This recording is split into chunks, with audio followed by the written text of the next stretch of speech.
Ladies and gentlemen, good morning and welcome to this other edition of Economy First on your favorite television, Freecat TV.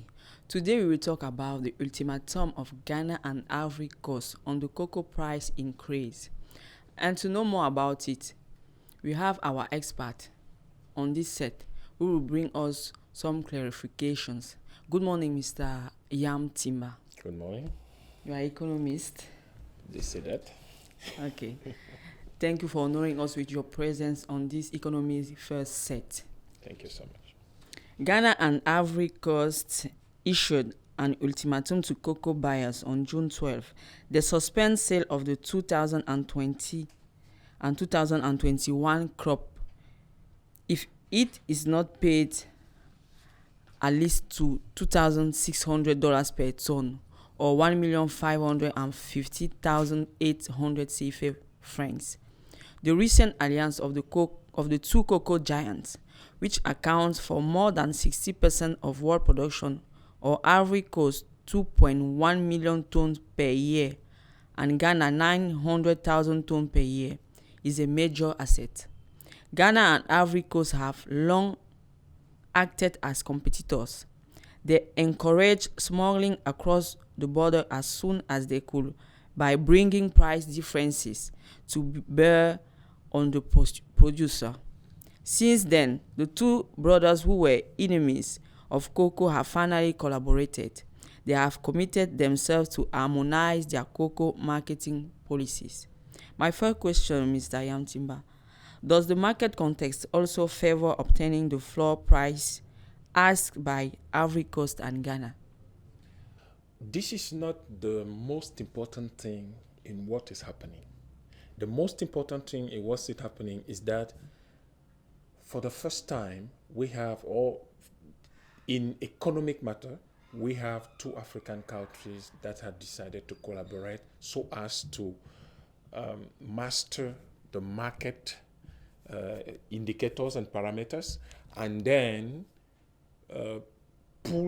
push the whole world in a direction. This, remember that this was the same action European nations did in the 50s when they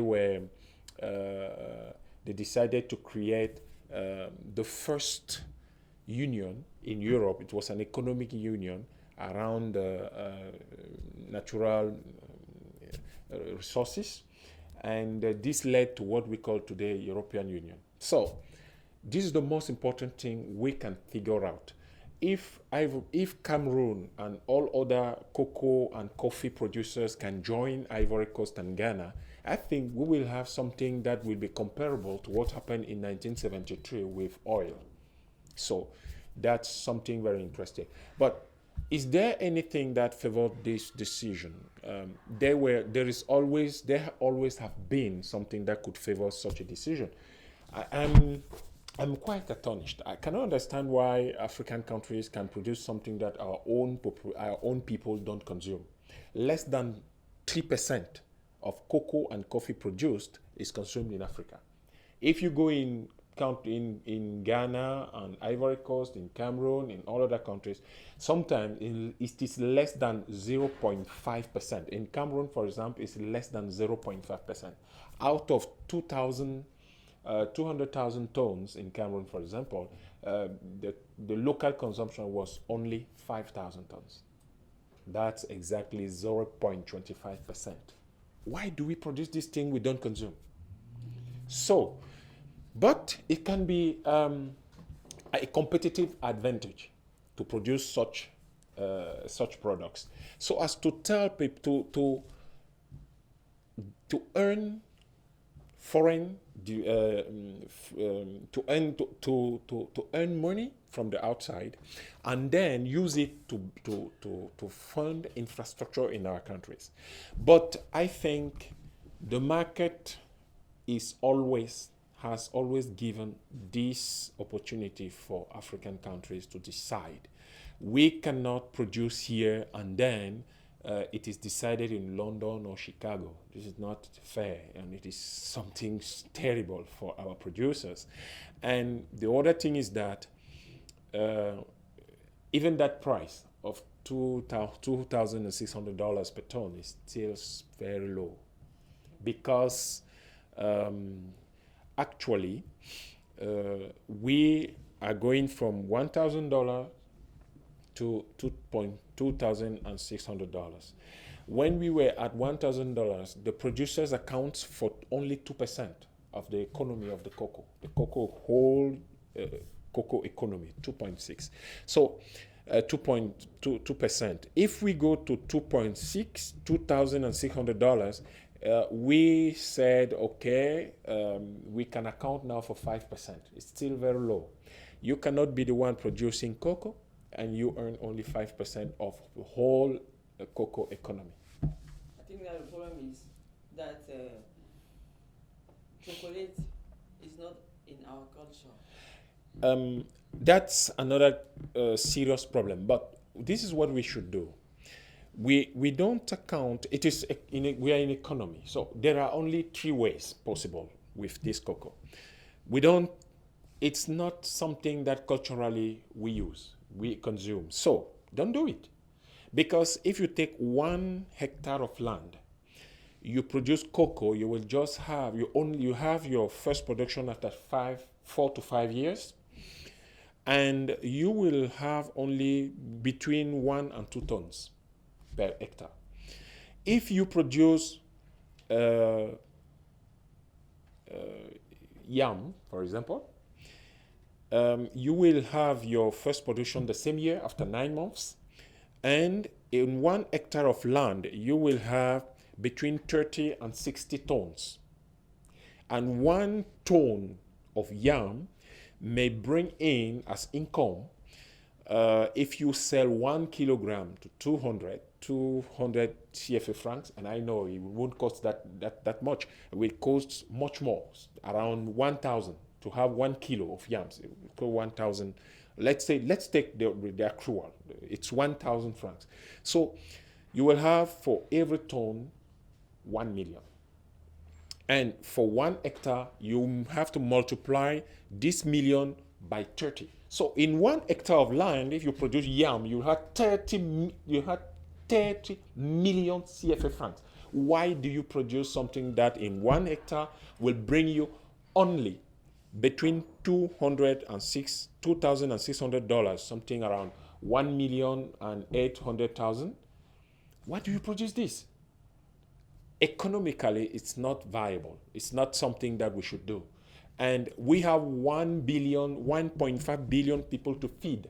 So why are African producers working to feed other people while they don't feed their own brothers and sisters? We need to produce what we eat, and we need to eat what we produce. We don't eat cocoa and coffee. Let's not produce this.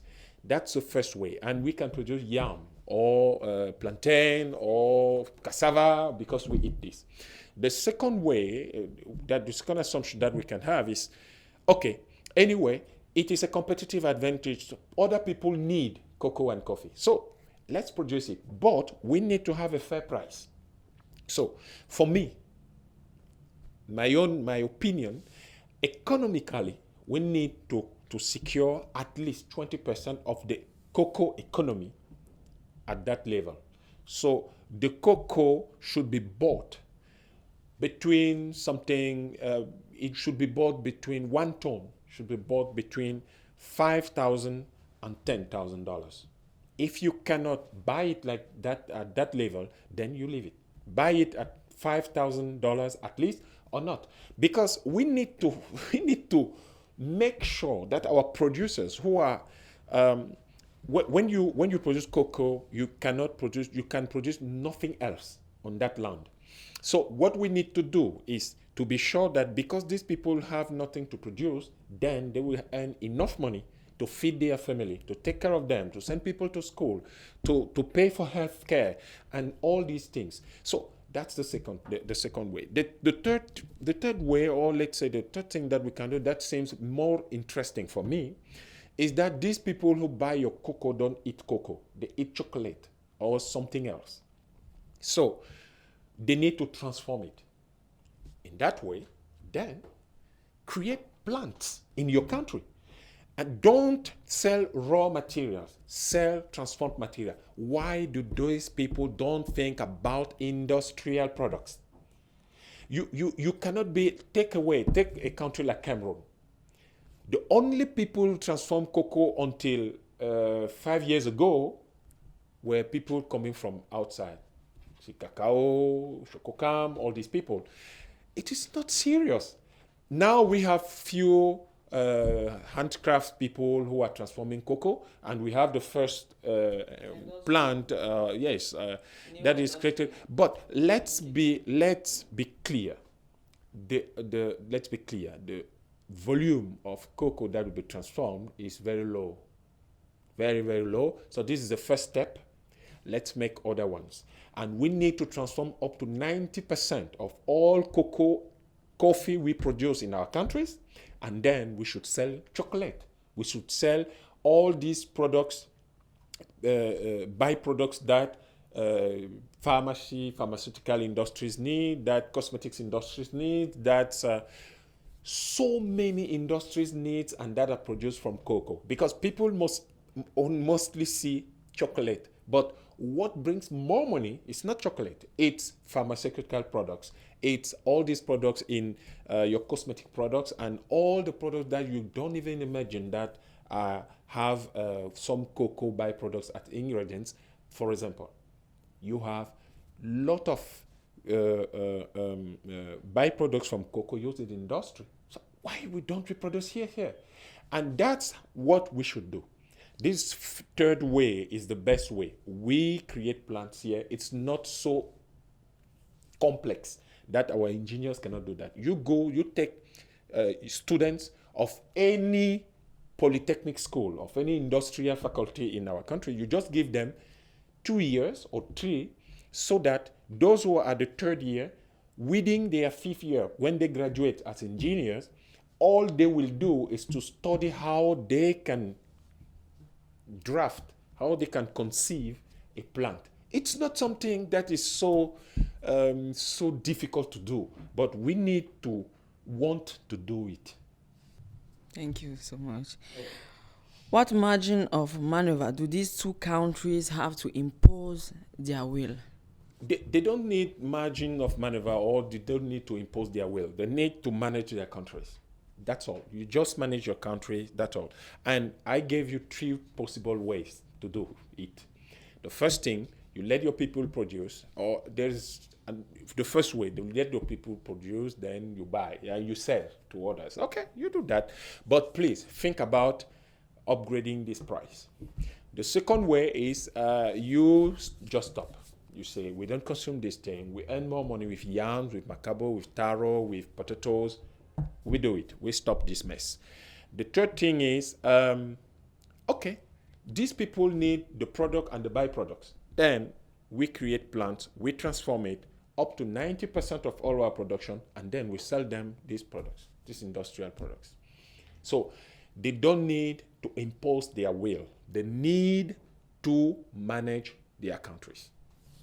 Okay. What will change for producer with this cocoa price increase? And to start asking the question to my panelists, we will know now what those in the cocoa sector in Banga think.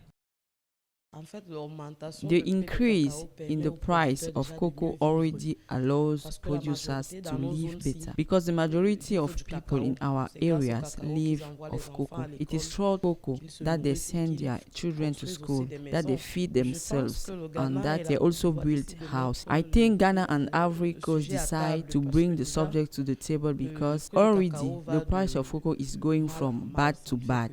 It only goes down. Well, I think it's time they sat down to think about those who work, how they live. If they are already the first producer, if they are already taking the plunge, I think our government can see how to align themselves by what it is a struggle for all producers. Welcome back on this set, Mr. Ayam Timba. What will change for producer with this cocoa price increase? I think nothing special.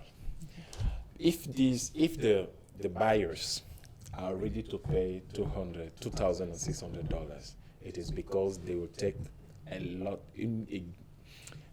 a high percentage of this money by other ways. You've seen what the producers were saying, because they need to cope with standards that were elaborated by buyers. And these buyers says, if you want us to buy your products, you have to need to use these other products in your farms. So these buyers just take all the money. When they give them 1,000 per kilo, they take almost all the money, a great percentage of this money, through these norms. And this is one of the point that is very, very interesting, because people don't usually understand what is the use of norms in economy. The norms are non-financial barriers. And these non-financial barriers are a possibility or are a tool that is used maybe to prevent products from entering your market, or these can be tools that you use so that people from whom you buy may pay you in advance. They pay some kind of upfront fees. So by using these, by coping with these norms, then our producers pay upfront fees. So even if they accept to pay $2,600, our producers will have paid upfront fees before. So there's no problem for them. They are earning everything. So the market is still controlled by those who buy. Why do these two cocoa producers decide to put up the subject on the table now? I don't know exactly, because I'm not a member. I'm a member of none of their governments. But I know that there were discussions in Africa. There were discussions in all the cocoa and coffee producers, and all these countries were asking themselves if they can keep up with what's going on. The producers are earning less and less, and there are a lot of producers who are abandoning their farms to do something else.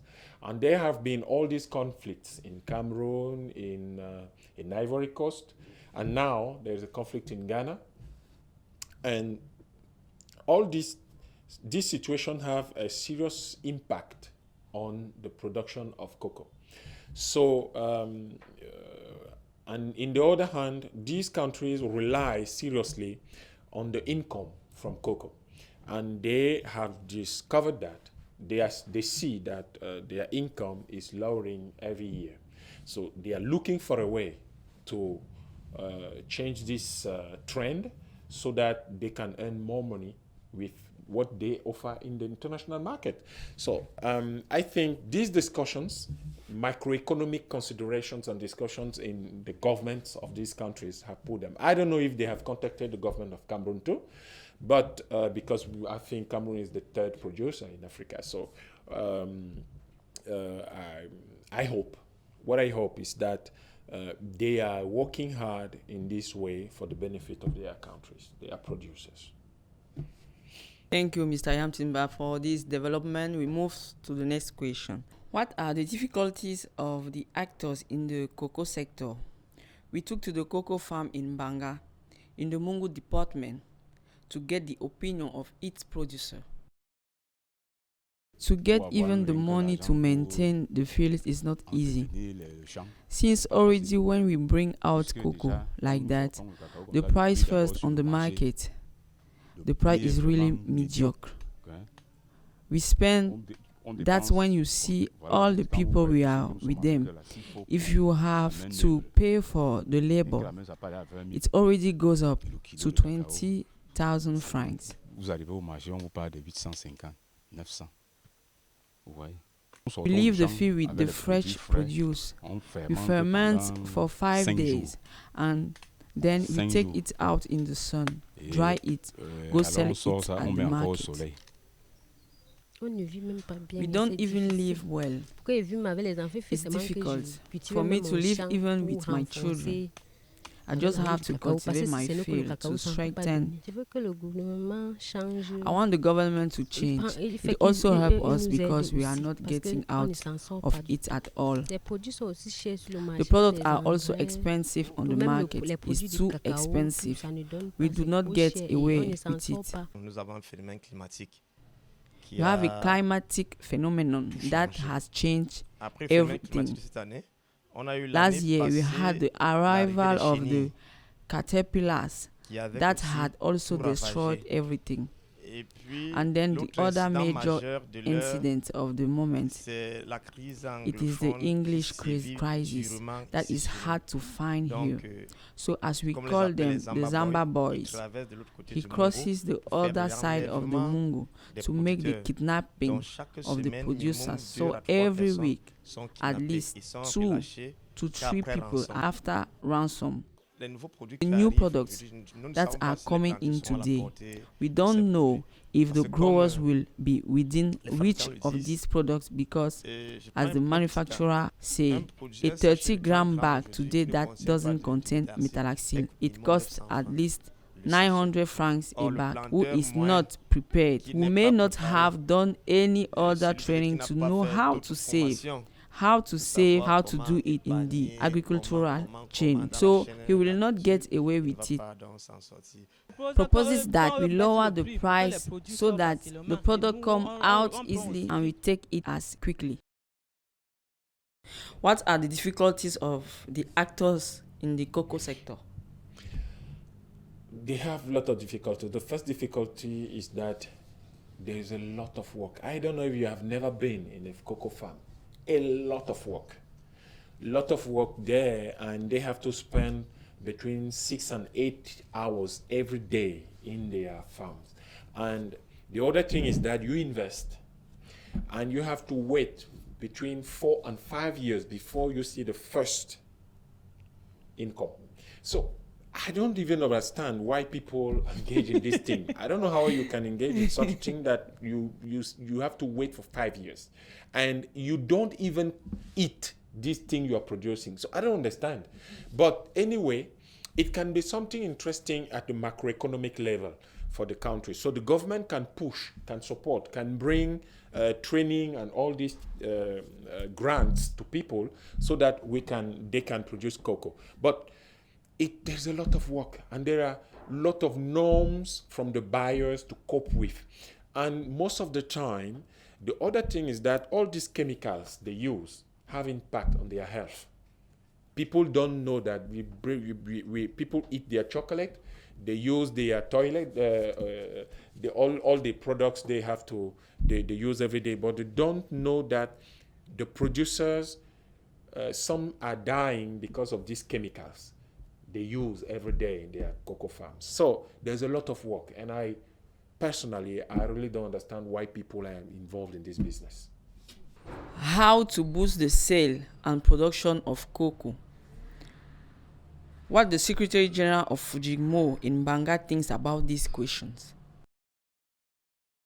Il faudrait d'abord que nous, We in Cameroon should learn to consume cocoa derivatives as such. I can simply relate it directly since by saying it in Mondio Vision like that. The decision makers must understand. I have always taken the example. If you go to the stadium every day and pay 500 francs for stadium tickets, if you put 100 francs, 600 francs at each entry, you have a mambo plate of 100 francs. I say all the games, all the buildings whose people will participate. Continue the concert, the shows. We increase only 100 francs, and that everyone, by the way, he has a plaque. He will regenerate jobs. I come back again. Madam Minister of Secondary Education, she has imposed, I can say imposed, that we pay pensions in the Express Union points and other points with fees. We pay the APE with fees. If we say yes,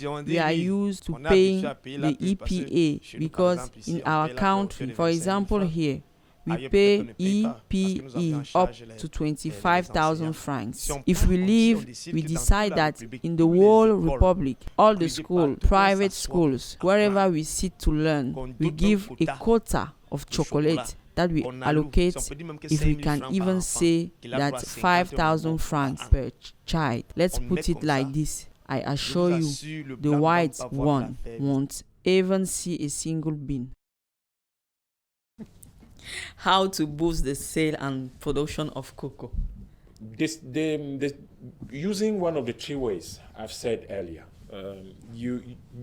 But it depends on what we really want. What do we want to do? How do we want to develop our countries? It depends on our strategy of development. What do you want to do? Do we think that cocoa is something so critical, so important, that it is necessary for us to boost the production and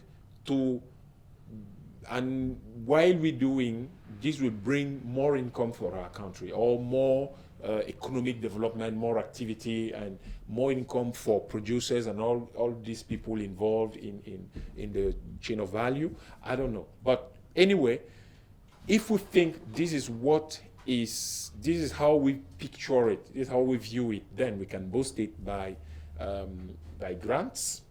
The government can give grants to producers. I know there are some countries where there is a lot of grants that are given to people so that they could produce cocoa. But I still say, do we really need this thing where we can, and now with this grant price of $2,600 per kilo, per ton, we will have $2,600. In the same land, on the same land, if we produce yam, in 1 hectare, we will have for cocoa between $2,600 and maybe something like $3,900.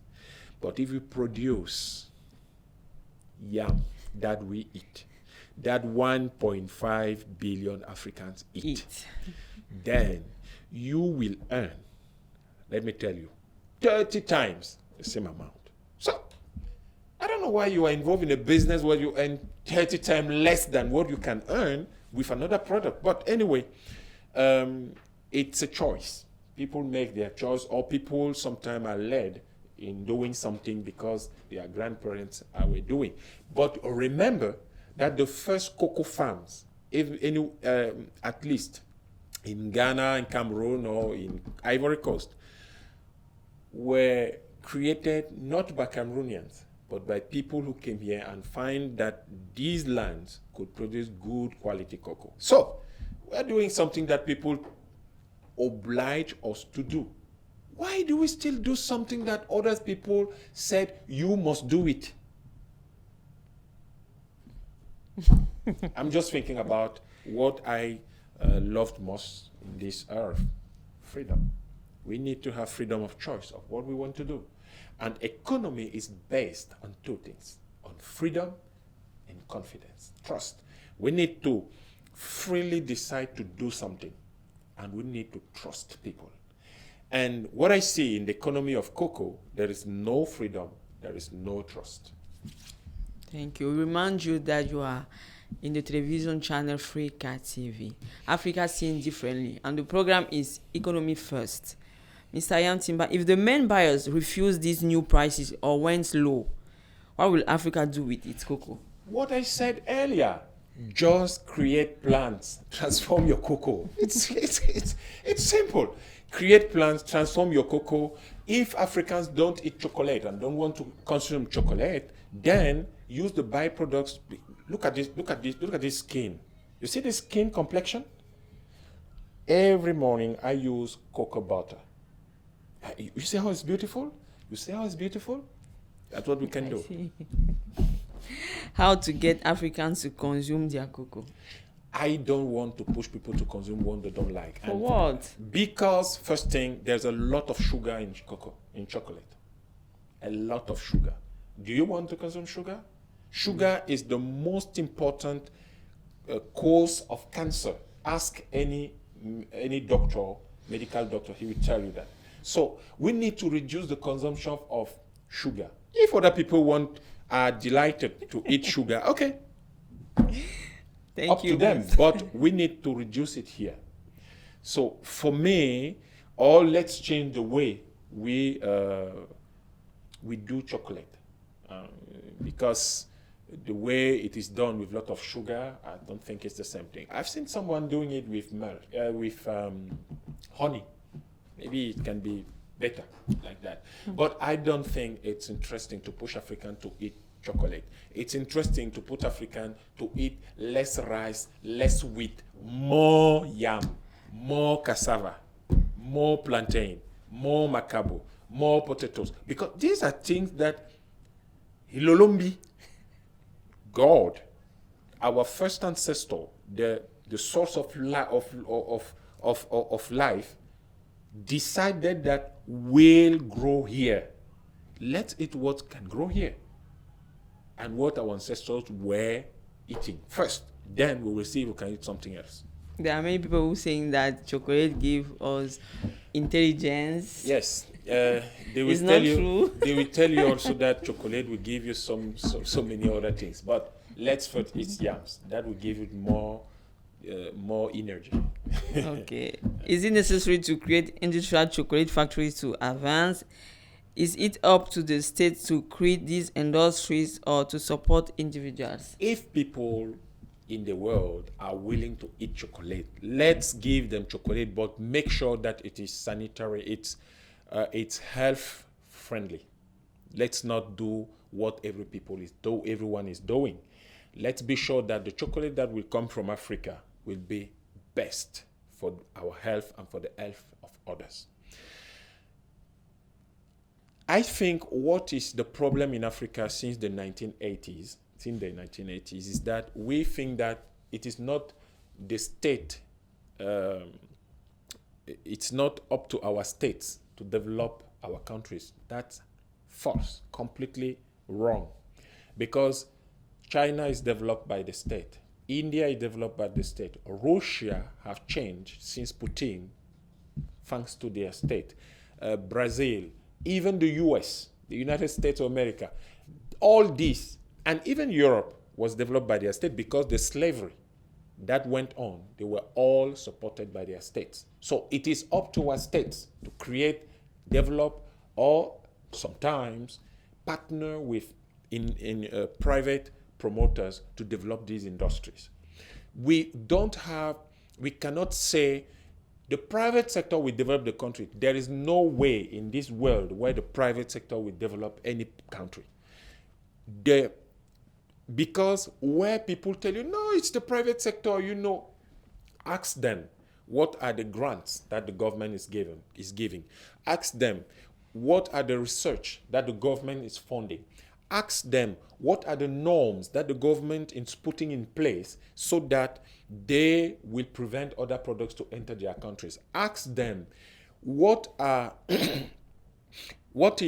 how the central bank is run under the supervision of the government so that they will easily access to credit, to funding for their business. And even ask them what their government has done to directly fund their business. So let's not in Africa start a debate that is not relevant. What we have to do is that our states should provide a percentage of the budget every year. I suggest 20% for industrial projects, for infrastructural projects. All this will develop our country. We cannot say people will. Where do you think the private sector will take the money? Do they have some trees and their villages where they can go and just get the money? The government should involve itself here. What happened in these African countries is that in the 60s, the 70s, and the 80s, mostly the 60s and the 70s, most governments invested in infrastructures and industries. That's why we had the first infrastructures we had and the first industry that we had. So the government should involve itself, should commit itself in developing the industries also in this sector. There are between 1 and 2 billion people in the world who like chocolate or other byproducts. Let's give it to them. But what I say, we African people, we are honest people. We are serious people. What we should do is that every product that we deliver to the world should be health friendly. We should make sure that our products are of best quality ever, so that when people eat them, when people take them, they will always be satisfied, because we are honest people. We are not in a competition to make the most important billionaires in the world. We are in a competition to make sure that people should have a good life, because we need to have healthy people, intelligent people, people in good shape, so that people who are satisfied by the life they are living. And this is what we, Africa, will live for. We don't live for making others be our slaves or for domination of others. No. We live to be sure that everybody is living a good life. And if everybody is living a good life, then we will have a world where we can have peace, where we can have cooperation, and where we will be sure that even if in Africa we don't eat chocolate, there are other people who eat chocolate. We make chocolate for them, but they buy it at the price we set, because we produce cocoa, we Transform. so it is up to us to set the price. Before ending this program, Mr. Yam Timba, can you add something for the ultimatum of Ghana and Ivory Coast? I will not call it ultimatum. I will just call it that these people are requesting something that is fair. And I think we should do this for everything, for gold, for coltan, for diamonds, for cotton, for everything that we produce, for oil, everything that we produce. And we should always keep in mind that we are the elder of the world. Africa is the elder of the world. And as the elder of the world, we should always seek justice, because justice should be the base of everything that we do. That's why our ancestors based all our political life, all our social life, all our family life on Ma'at. And Ma'at is truth and justice. Thank you. We remind you that you are in your favorite television, Freeka TV, Africa Seen Differently. The program is Economy First, and today we receive Mr. Yam Timba. Thank you for being here, Mr. Yam Timba. You're welcome. Okay. Thank you for following us. Thank you for your loyalty. Subscribe to the channel and like the video. Goodbye.